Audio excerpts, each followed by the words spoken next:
Hello, welcome to growth now news. હું છું પારુલ. આજકાલ યુદ્ધની તણાવની પરિસ્થિતિ સર્જાઈ છે ત્યારે છે ને દરેક વિદ્યાર્થીઓ, દરેક છોકરા છોકરીના મનમાં એક જ સવાલ હોય કે અત્યારે વિદેશ જવું જોઈએ કે નહીં, વિઝા માટે અપ્લાય કરવું જોઈએ કે નહીં. તો તમે ચિંતા ના કરશો, આ વિડીયો છે તમારી બધી જ મૂંઝવણ છે એ દૂર કરી દેશે, કારણ કે આજે આપણી સાથે છે ગ્રેડનેટિકના કો ફાઉન્ડર તરંગ પટેલ. સર, આપનું સ્વાગત છે ગ્રોથ નાવ ન્યૂઝમાં. Thank you. સૌથી પહેલા તો મારો સવાલ એ જ છે કે ગ્રેડનેટિક ગ્લોબલ કેમ્પસીસ શું છે અને વિદેશ જવા ઈચ્છતા વિદ્યાર્થીઓને તે કઈ રીતે ઉપયોગી બનવાનું છે? ગ્રેડનેટિક ગ્લોબલ કેમ્પસીસ એક યુનિક સ્માર્ટ પ્રોગ્રામ્સ સાથે વિદેશ જવા માટેની પ્રોસિજર છે, જેની અંદર અમારા જે પ્રોગ્રામ્સ છે એમાં સ્ટુડન્ટ એમનું જે ફર્સ્ટ યર સ્ટડી છે એ ઇન્ડિયામાં જ કરે છે અને પછી સેકન્ડ યર પ્રોગ્રેશન એમનું Australia, UK, USA, UAE, Singapore જેવી કન્ટ્રીઝની અંદર લઈ શકે છે, જે કરવાથી મોર ઓર લેસ એમનું 1 વર્ષ અથવા 2 વર્ષ, અમારી પાસે 1 વર્ષ અને 2 વર્ષ બંને પ્રોગ્રામ્સ છે, જેનાથી એ લોકોનું સેવિંગ થઈ જાય છે ફાઇનાન્શિયલ, 25 થી 30 લાખ રૂપિયાની બચત થાય છે.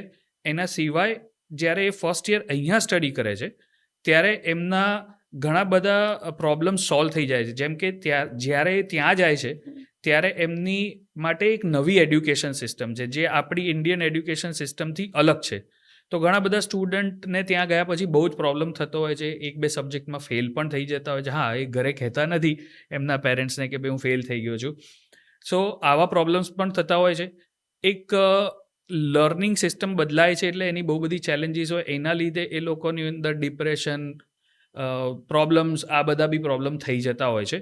તો એ જે ફર્સ્ટ યર અહીંયા સ્ટડી કરે છે ત્યારે એ પ્રોબ્લેમ મિટિગેટ થવાનું થઈ જાય છે, કારણ કે અહીંયા આગળ જ એ લર્નિંગ સિસ્ટમ ત્યાંની છે એ અડોપ્ટ કરી લે છે.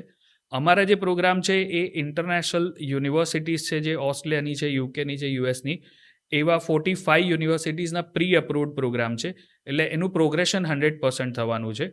તો આ પ્રોગ્રામથી એ પૈસા પણ બચાવી શકે, સમય પણ બચાવી શકે અને વધારે કોન્ફિડન્સથી જઈ અને ત્યાંના એના ફેલિયરના ચાન્સીસ એકદમ નીલ જેવા થઈ જાય. ગ્રેડનેટિકમાં જે પણ વિદ્યાર્થીઓ જોડાયા હોય અને પછી ત્યાં ગયા પછી એમના માટે કઈ એવા નવા રસ્તા છે જે ખુલે છે? રાઈટ. તો અહીંયા જ્યારે એ પ્રોગ્રામમાં એનરોલ કરે છે તો એની પાસે ઓપ્શન છે કે એ યુનિવર્સિટી પ્રોગ્રેશન ત્યાં ગયા પછી શું કરશે, 1 યર અહીંયા કર્યું પછી ત્યાં જઈને શું કરશે. તો જે અમારા પ્રી અપ્રુવડ પ્રોગ્રામ્સ છે એ યુનિવર્સિટીનો ઓફર લેટર એને પહેલેથી જ મળી જાય છે.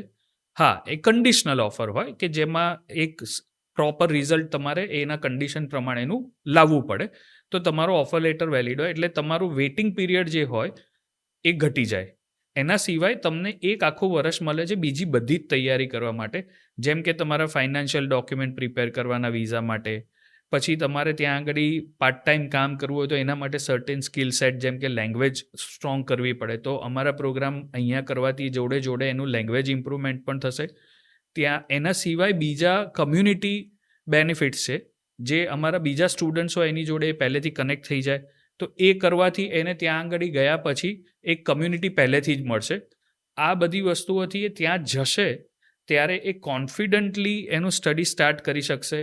એની પાસે એક કમ્યુનિટી સપોર્ટ છે, એની પાસે એક કમ્ફર્ટ ફાઇનાન્શિયલ ઝોન છે, એટલે એનું કરિયર અપલિફ્ટમેન્ટ ત્યાં ગયા પછી ફાસ્ટ થશે in comparison to other students. પણ અહીંયા ગુજરાતમાં ઘણા બધા કોચિંગ ક્લાસ છે, તો તમારું જે છે એ કઈ રીતે અલગ પડે છે સામાન્ય કોચિંગ ક્લાસ?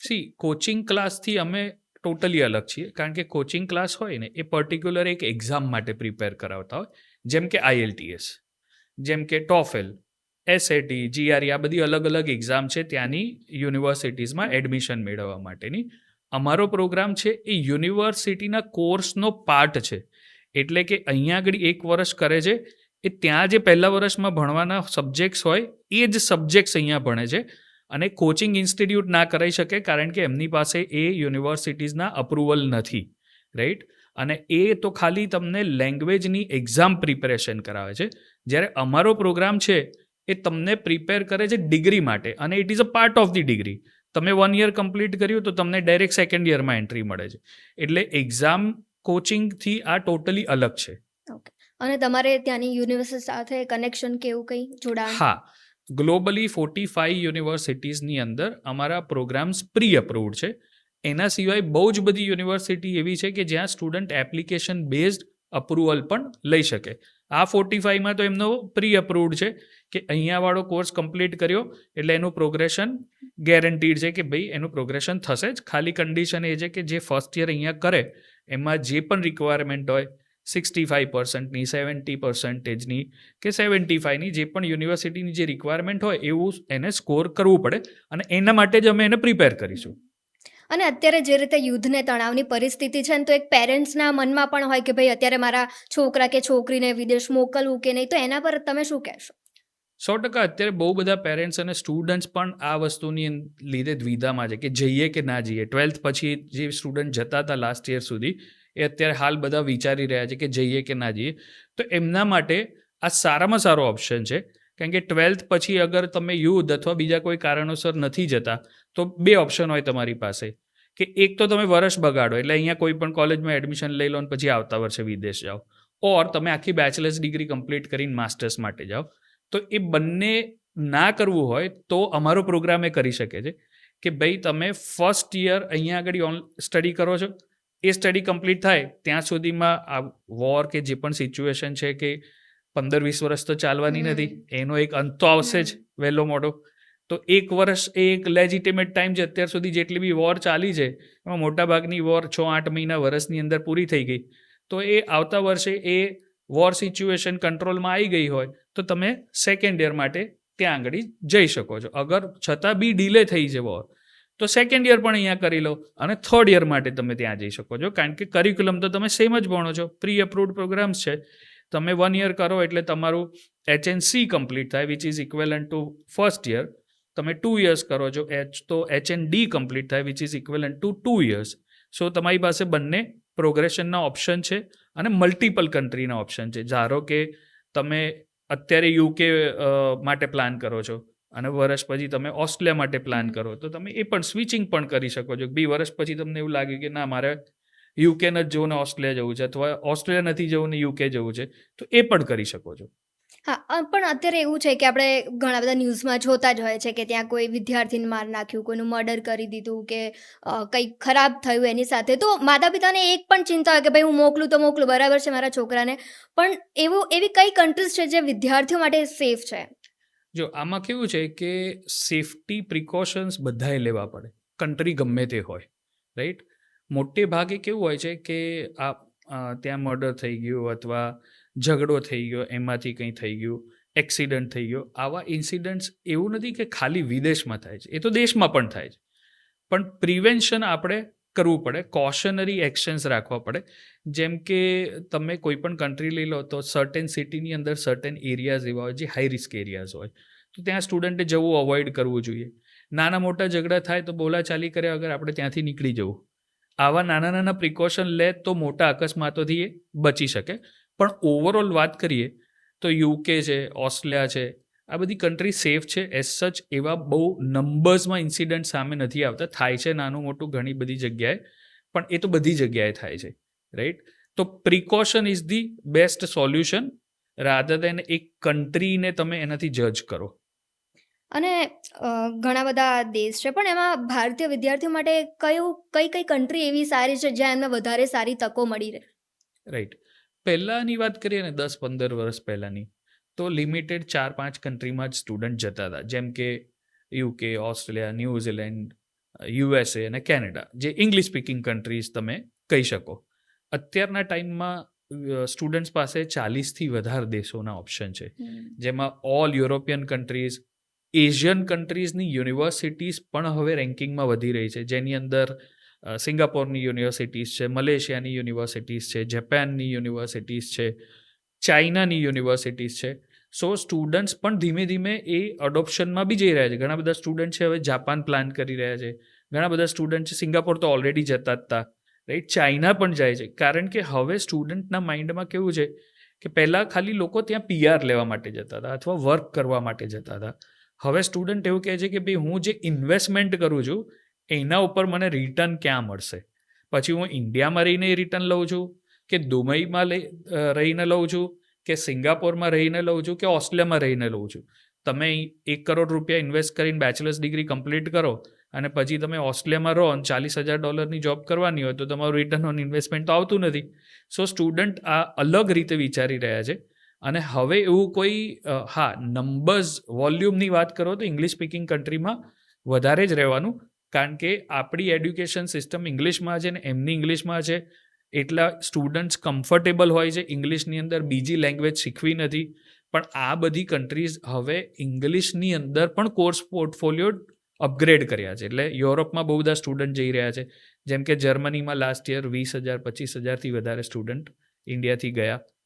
તો ઓવરઓલ આવી રીતે જર્મની છે, આયર્લેન્ડ છે, ફ્રાન્સ છે, બીજી સ્કેનેડિવિયન યુરોપિયન કન્ટ્રીઝ છે જેમ કે સ્વીડન છે, નોર્વે છે, ફિનલેન્ડ છે, નેધરલેન્ડ્સ, આ બધી કન્ટ્રીમાં હવે સ્ટુડન્ટ જઈ રહ્યા છે. પણ હજુ પણ ઇંગ્લિશ સ્પીકિંગ કન્ટ્રીઝ તો ટોપમાં જ છે.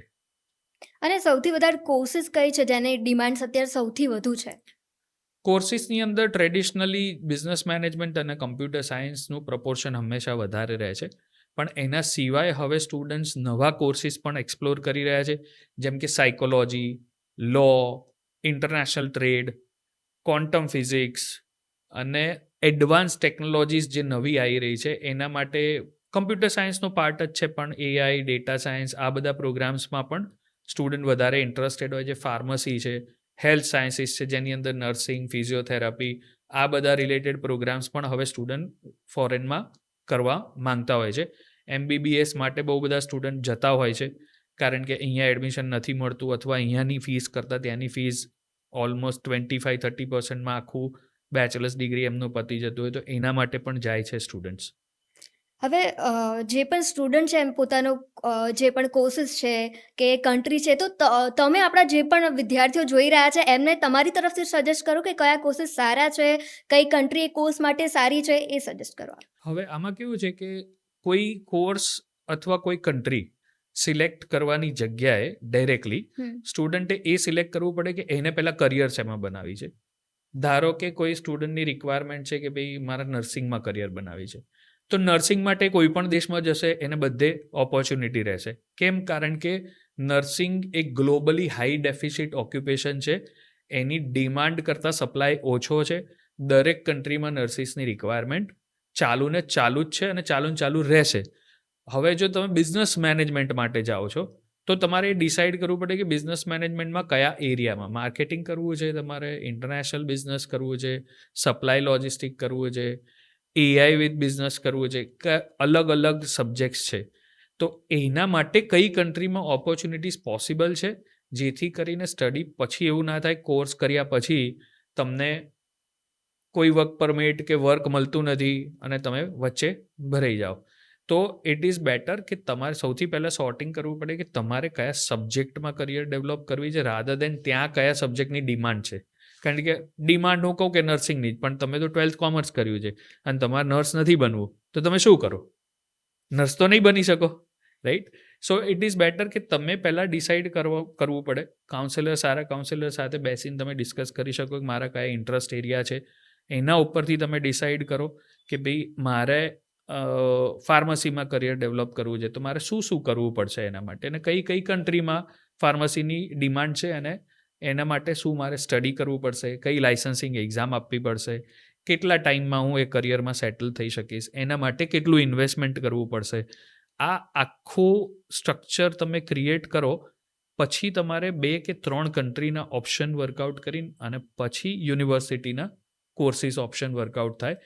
એક યુનિવર્સિટી અથવા એક કોર્સ સિલેક્ટ ના કરો, 5 to 7 યુનિવર્સિટીના કોર્સિસ અને યુનિવર્સિટી સિલેક્ટ કરીને અને પછી એની અંદર એપ્લિકેશન કરો, ઓફર લેટર આવે, પછી તમે એને મેચ કરો and then you take the final decision.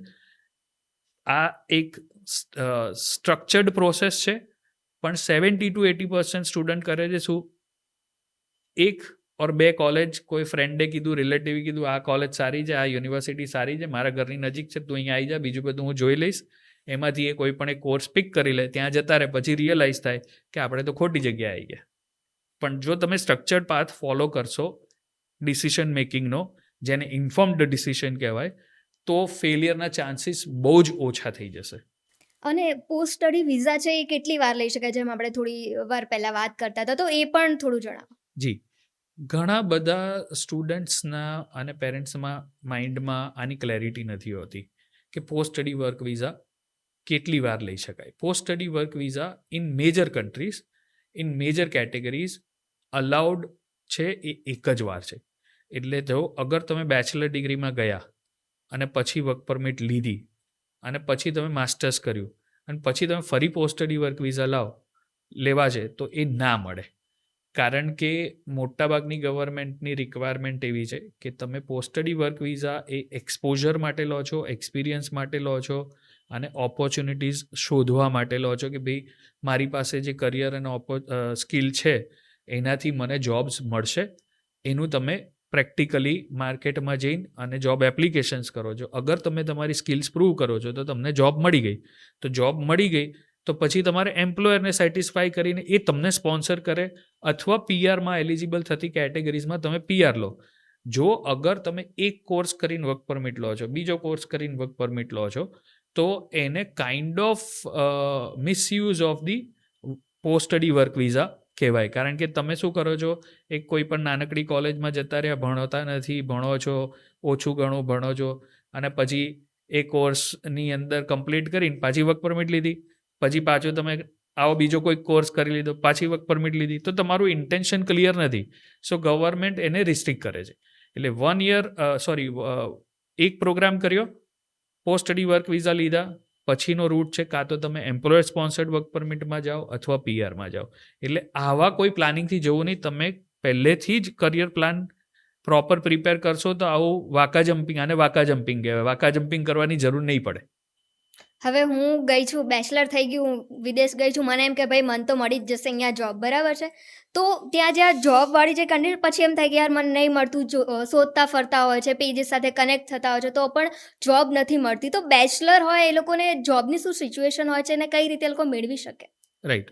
હવે જો બેચલર્સ ત્યાં કર્યા પછી જ્યારે તમે જોબ લેવા જાઓ છો માર્કેટમાં, તો 3 વસ્તુ તમારે ખાસ ધ્યાન રાખવી પડે કે જ્યારે બેચલર્સનું તમારું સેકન્ડ યર ચાલુ હોય ત્યારથી તમે જે સબ્જેક્ટમાં બેચલર્સ કરી રહ્યા છો એમાં પેડ ઓર અનપેડ ઇન્ટર્નશિપ્સ કરવાની ચાલુ કરી દો. રાઈટ. ઘણીવાર કેવું હોય કે બધા કે પૈસા તો મળતા નથી તો હું ઇન્ટર્નશિપ કેમ કરું?